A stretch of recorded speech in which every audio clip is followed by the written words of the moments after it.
العلم هو النور الهادي والمفتاح لكل الخير من يرد الله به خيرا. الحمد للہ وکفى وسلام علی عباده الذین اصطفى اما بعد.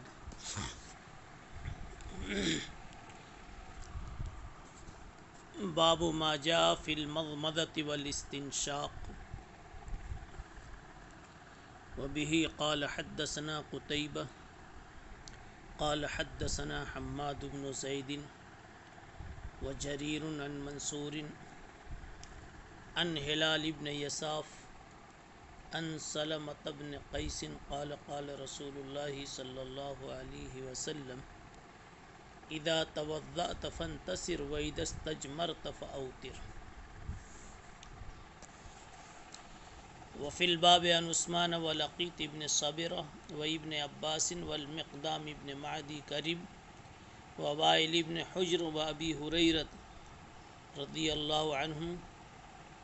قال ابو عيسى حديث سلمة بن قيس حديث حسن صحيح.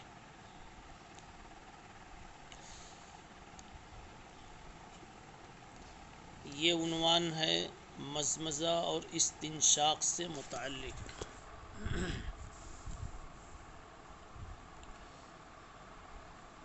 مزمزہ اور استنشاق.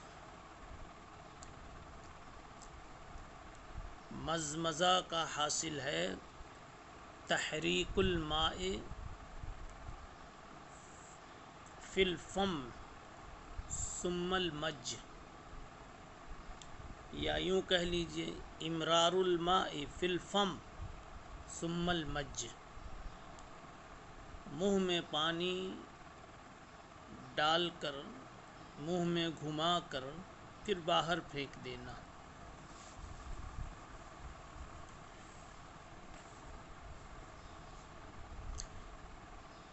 مزمزہ نام ہے دو عمل کے مجموعے کا. منہ میں پانی ڈالا جاوے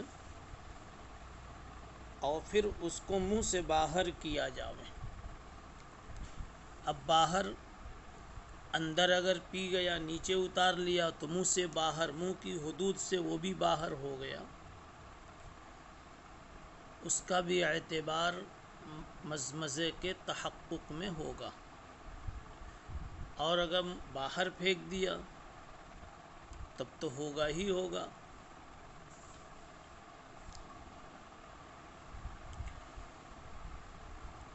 استنشق یستنشق استنشاق. استنشاق کے معنی آتے ہیں ناک میں پانی ڈالنا. یہ نشق سے بنا ہوا ہے.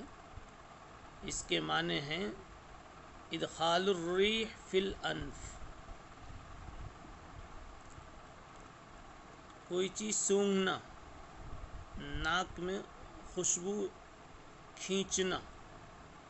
استنشاق کے معنی ہے پانی کھینچنا، یعنی ناک میں پانی چڑھانا اور پھر پانی باہر نکالنے کے لیے استنثار کا لفظ بولتے ہیں. گویا ادخال الماء فی الانف کو استنشاق کہتے ہیں اور اخراج الماء من الانف کو استنثار کہتے ہیں. اب حدیث میں اور روایتوں میں اسی طریقے سے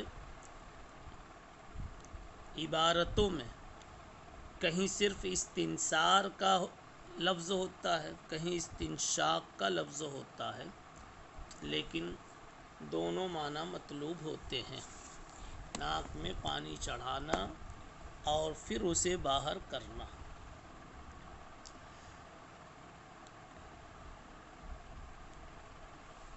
به قال حدثنا قتيبة قال حدثنا حماد بن زيد قال حدثنا جرير حماد بن زيد وجرير عن منصور.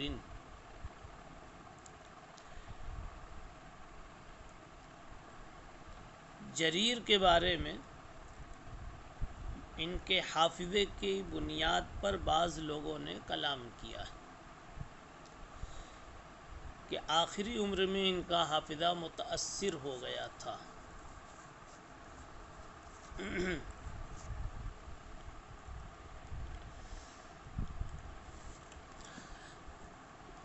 یہ لے رہے ہیں روایت منصور سے، منصور ہلال ابن یساف سے۔ یساف بعضوں نے اس کو یا کے کسرے کے ساتھ ضبط کیا ہے اور بعضوں نے اسے یا کے فتحے کے ساتھ۔ ثقات تابعین میں سے ہیں یہ۔ ان ہلال ابن یساف ان سلمۃ بن قیس قال قال رسول اللہ صلی اللہ علیہ وسلم اذا توضأت فانتصر۔ حضور پاک صلی اللہ علیہ وسلم نے فرمایا جب تم وضو کرو تو استنشاق کر لیا کرو۔ یہاں فانتصر بمعنی فاستنشق ہے، استنشاق کر لیا کرو، اور ابھی بتایا گیا استنشاق کے معنی میں دونوں باتیں ملحوظ ہیں، ناک میں پانی چڑھانا پھر نکالنا، یعنی ناک صاف کرنا۔ وَإِذَا اسْتَجْمَرْتَ فَأَوْتِرْ، اور جب تم استنجا کرو تو طاق عدد کا لحاظ کرو۔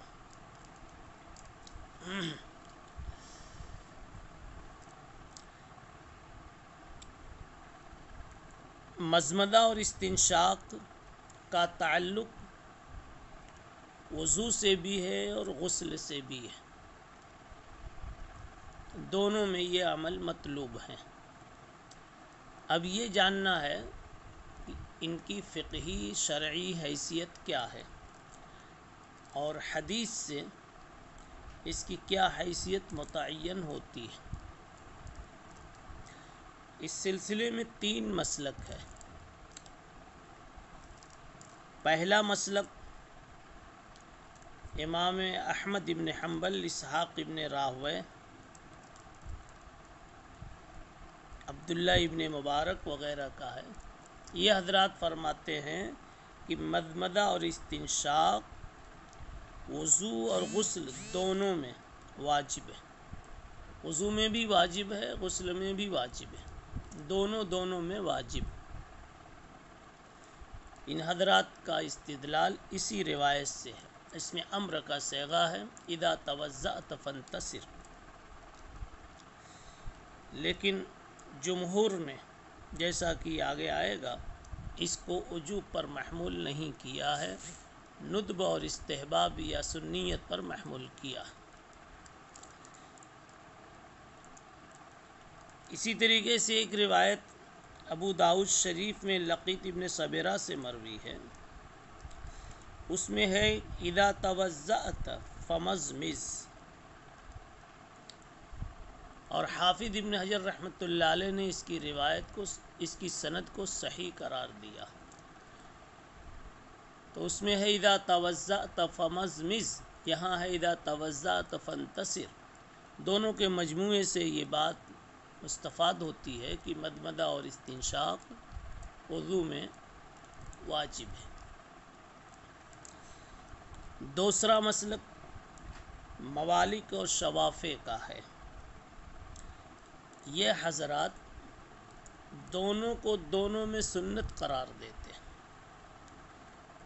مضمضہ اور استنشاق دونوں، وضو میں بھی غسل میں بھی، دونوں جگہ سنت ہے۔ ان کا استدلال ایک تو ہے حدیث فطرت سے، 10 من الفطرہ، 10 چیزیں فطرت اور سنت میں سے ہیں، ان میں مضمضہ اور استنشاق کو بھی شمار کیا گیا ہے۔ اس سے معلوم ہوتا ہے کہ من السنہ من الفطرہ کا لفظ سنیت کو بتا رہا ہے۔ ان حضرات کا دوسرا استدلال ابو داؤد شریف کی ایک روایت ہے کہ رسول اللہ صلی اللہ علیہ وسلم نے ایک اعرابی سے فرمایا توضأ کما امرک اللہ،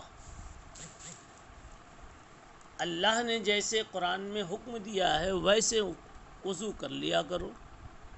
اور قرآن مجید میں مدمدہ اور استنشاق کا ذکر نہیں ہے، پتہ چلا کہ یہ واجب نہیں ہے۔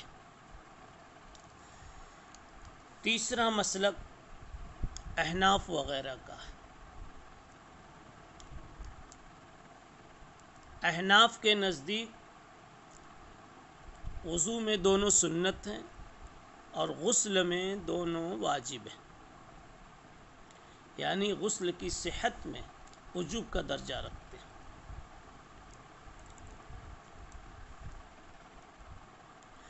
وضو کے باب میں حنفیہ کی دلیل وہی ہے جو شافعیہ اور مالکیہ کی ہے، یعنی شوافع و ممالک نے مدمدہ اور استنشاق کے سنت ہونے پر جو روایتیں پیش کی ہیں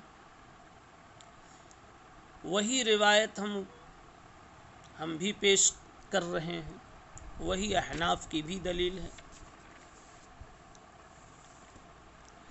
البتہ صرف احناف کو غسل میں واجب ہونے کی دلیل پیش کرنے کی ان کو ضرورت ہے۔ حضرت گنگوہی رحمۃ اللہ علیہ نے پہلی دلیل جو ذکر فرمائی وہ یہ ہے کہ قرآن مجید سے ہی وجوب کا اشارہ ملتا ہے غسل میں، اس لیے کہ مقام غسل میں قرآن فَتَّحَّرُوا مبالغے کا صیغہ استعمال کر رہا ہے۔ اس سے معلوم ہوا کہ آدمی وضو کے مقابلے میں غسل میں تطہیر میں مبالغہ کرے گا۔ اب غور کیجئے کہ مبالغہ کیسے کر سکتا ہے اور کیسے شریعت میں ممکن ہے۔ مبالغہ کی دو صورتیں کمن اور کیفن۔ کیفن یا کمن، ایک کپڑا آپ دھو رہے ہیں، مبالغے سے دھو ایسا کہا جائے تو سننے والا یہ سوچے گا یا اللہ 2 3 مرتبہ 4 مرتبہ 5 مرتبہ، یعنی تعداد میں اضافہ کر دوں مبالغہ ہو جائے، یہ کمن مبالغہ ہوا۔ اور کیفن یہ ہے کہ رگڑوں اور خوب رگڑوں، تعداد تو 3 ہی مرتبہ اس کے دھونے کی رہی، یا کپڑے کو 1 ہی مرتبہ دھویا، عدد نہیں بڑھایا لیکن رگڑا خوب، یہ کیفیت میں مبالغہ کیا۔ وضو کے مقابلے میں غسل میں مبالغہ کرنا ہے۔ شرعی نقطہ نظر سے غسل کی کیفیت میں مبالغے کی کوئی شکل ممکن نہیں، اور شریعت میں کوئی چیز اس طرح کی مشروع نہیں کہ چمڑیاں خوب رگڑ کر ادھیڑ دی جاویں، یا جتنا دلک مسنون ہے اس میں کوئی مبالغہ کیا جاوے۔ تو اب جب مبالغہ کیف مشروع نہیں اور شرعاً ممکن نہیں تو مبالغہ کم باقی رہا، یعنی کم من مبالغہ ہوگا تعداد کے اعتبار سے۔ اب تعداد میں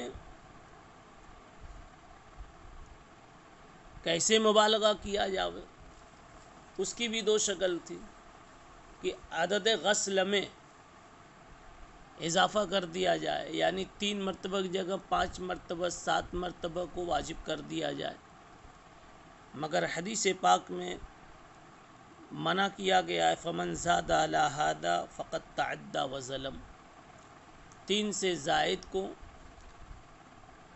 اس روایت نے منع فرما دیا ہے، فقط تعدّى وظلم، اس لیے تعداد غسل میں تو اضافہ یہ بھی مشروع نہیں۔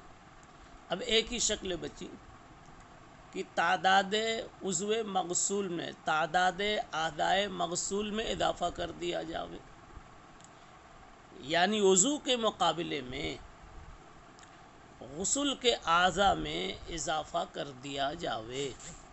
چنانچہ وضو میں 4 اعضاء دھلائے گئے تھے تو غسل میں سارے اعضاء دھوئے جاویں، اگر یہ پورے اعضاء سارے اعضاء دھوئے جاتے ہیں تو فطہروا کے مصداق پر اور مراد پر عمل ہو جاتا ہے۔ اب جب سارے اعضاء دھوئے جاتے ہیں تو اس میں ایک اور شکل بھی ہے کہ وضو میں جو اعضاء دھوئے جاتے تھے لیکن دھونا واجبی نہیں تھا، ان کو واجب کر دیا جائے، اور جو نہیں دھوئے جاتے تھے ان کا دھونا بھی لازم کر دیا جائے۔ چنانچہ اس کی وجہ سے مضمضہ اور استنشاق غسل میں واجب کر دیا گیا تاکہ فطہروا کے مصداق پر عمل ہو جاوے۔ یہ ایک اجتہادی انداز ہے، ایک استنباطی انداز ہے جس کو حضرت گنگوہی رحمۃ اللہ علیہ نے پیش فرمایا ہے، جس سے مضمضہ اور استنشاق کا غسل میں واجب ہونا مستفاد ہوتا ہے۔ احناف کی دوسری دلیل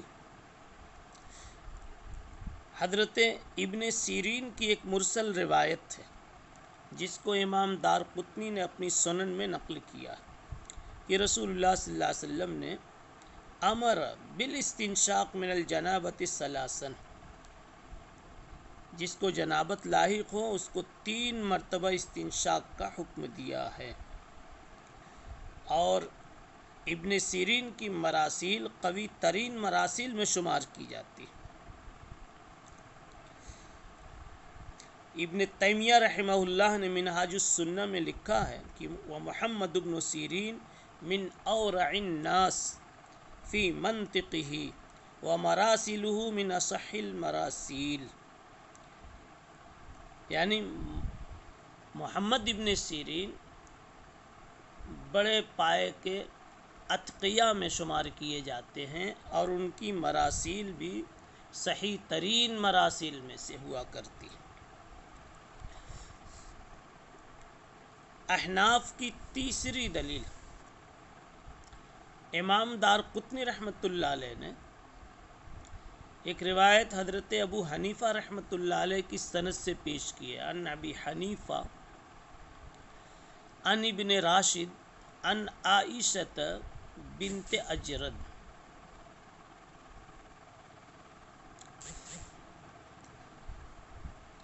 آگے ہے ان ابن عباس، یعنی عائشہ بنت اجرد نے نقل کیا حضرت عبداللہ ابن عباس سے۔